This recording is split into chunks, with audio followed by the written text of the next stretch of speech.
It is eerie how much I have in common with Kat Timpf.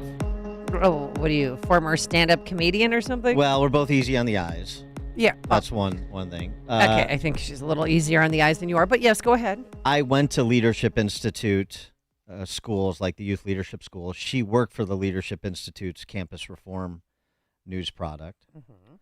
She's a graduate of the Fund for American Studies.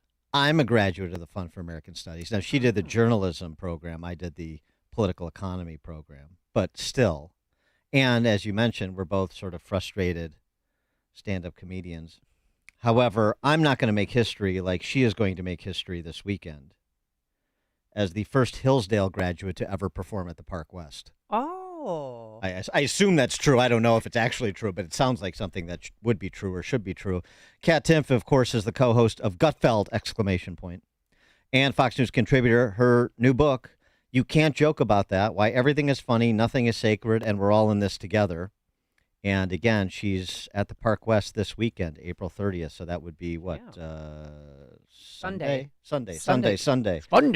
Kat Timpf, thanks so much for joining us. Appreciate it. Hey, thank you so much for having me. I'm so excited to come to Chicago on Sunday. All right, just make sure you've got the appropriate security detail. Yeah, keep your head on a swivel, all right? You should come Oh, in. yeah. Come, I mean, I'm going to be on the north side, right? I'll be okay. Oh, no, I'm bringing- no, girlfriend. Although she's from Detroit, so she knows how to handle herself. Yeah, and I live in New York. There you go. So tell us about the Park West performance. Is this going to be some show tunes, a little dancing, a little comedy? What's it going to be? No show tunes, ever. But it's going to be awesome. I'm going to be bringing, some familiar faces with me. I'm bringing Gene from the Gutfeld show as well as Guy Benson.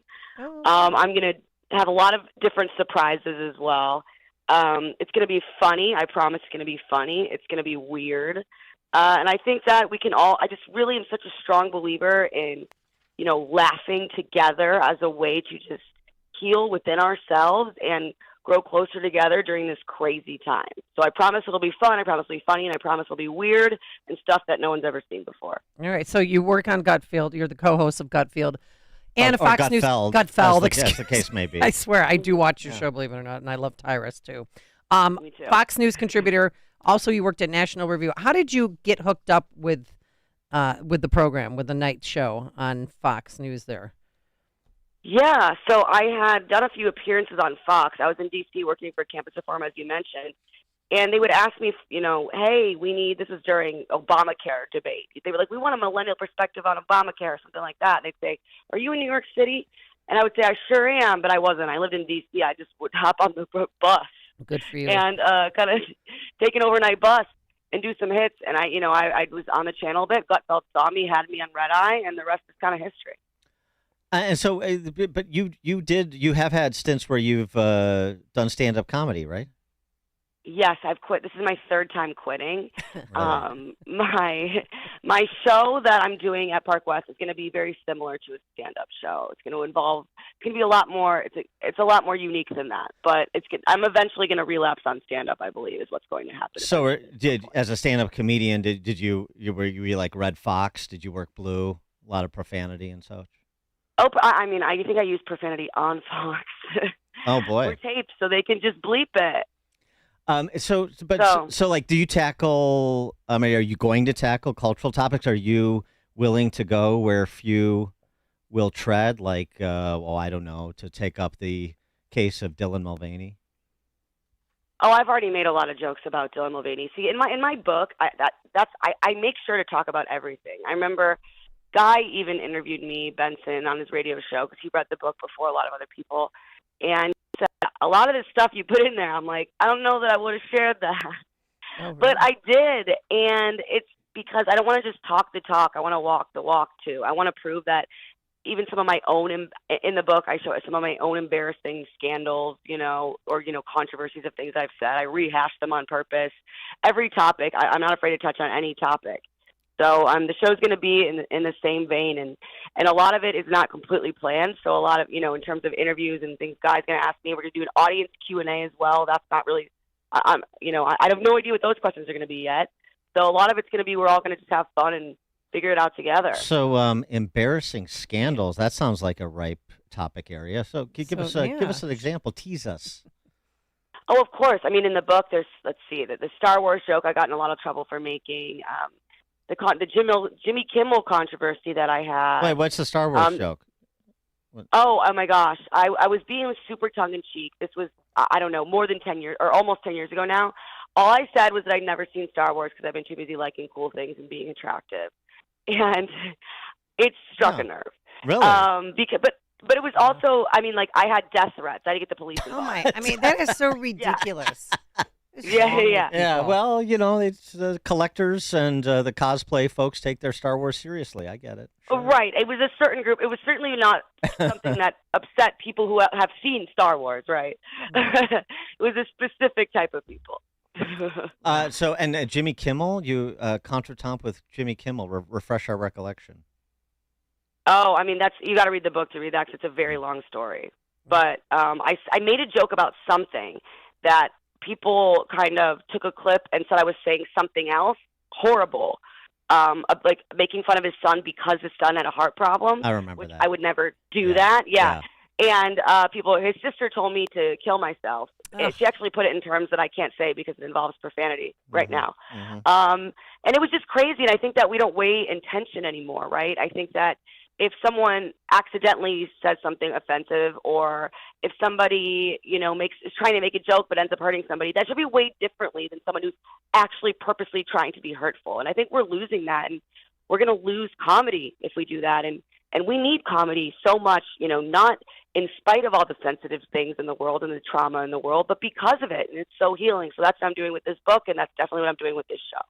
Now, if you were and I, just, we can have girl talk here. Dan, do you mind? No, please. Yeah. Dylan Mulvaney, if we acted like that in our jobs, we would get fired. Like all girly girl like that. I mean, what do you think that this is just an act? Because he was, on Broadway in the Book of Mormons. Here's what I think about that. I think that it proves also Bud Light was being lazy, right? Because you don't believe, let's take the transgender part out of it. You don't believe Dylan Mulvaney is drinking Bud Light, Right. And the fact that the marketing executive said, so there was something bad about bro culture or frat culture. I may be a woman, but I am a bro as well. Right. Like, I do drink Bud Light and stuff like that. There's nothing wrong with that.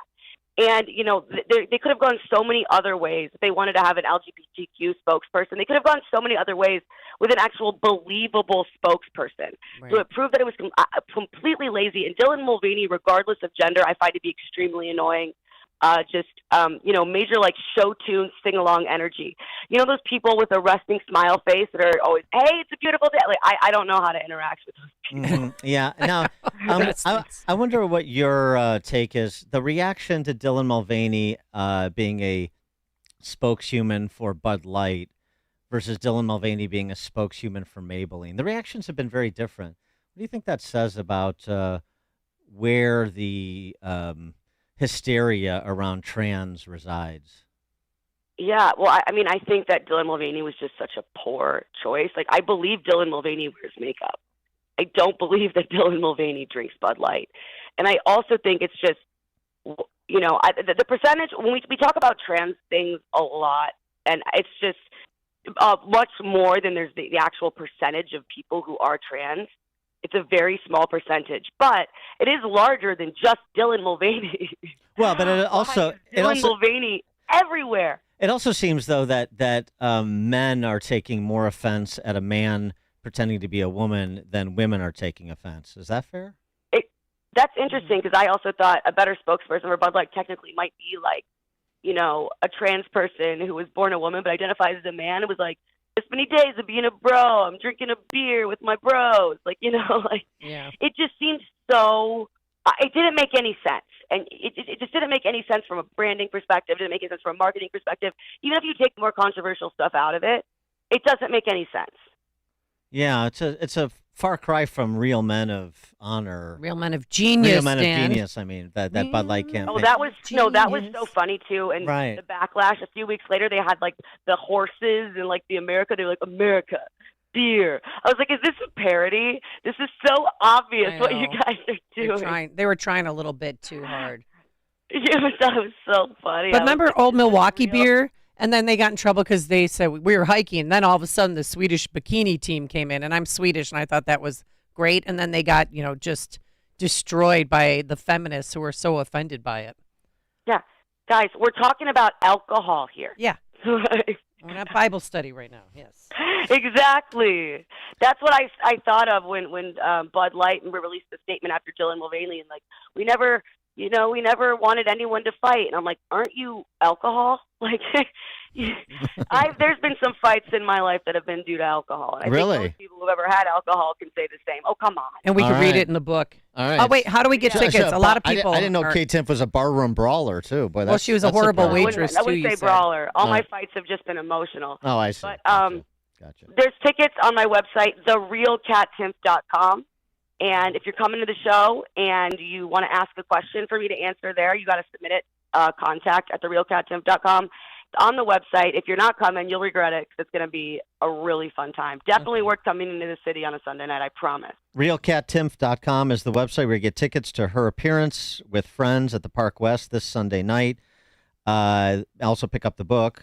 You Can't Joke About That, Why Everything is Funny, Nothing is Sacred, and We're All in This Together. Co-host of the Gutfeld Show, Kat Timpf. Kat, thanks so much for joining us. Good luck with the book and the show at Park West. Thank you so much. Yeah, a pleasure having you on. And she joined us on our turnkey.pro answer line. This is Chicago's Morning Answer. Your show keeps me alive during the week. There's nobody I'd rather listen to between 5 and 9 in the morning than you guys. On AM 560.